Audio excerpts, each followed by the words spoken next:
Hello दोस्तों, electric bike company में job खाली है।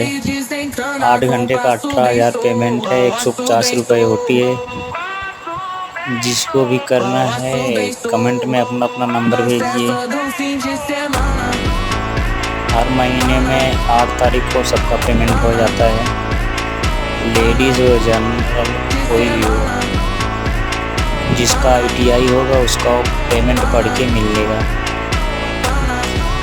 भाई AC में काम होना है, बढ़िया काम है। जिसको भी करना है बताइए, मेहनत वाला कोई काम नहीं है और जनरल ड्यूटी है।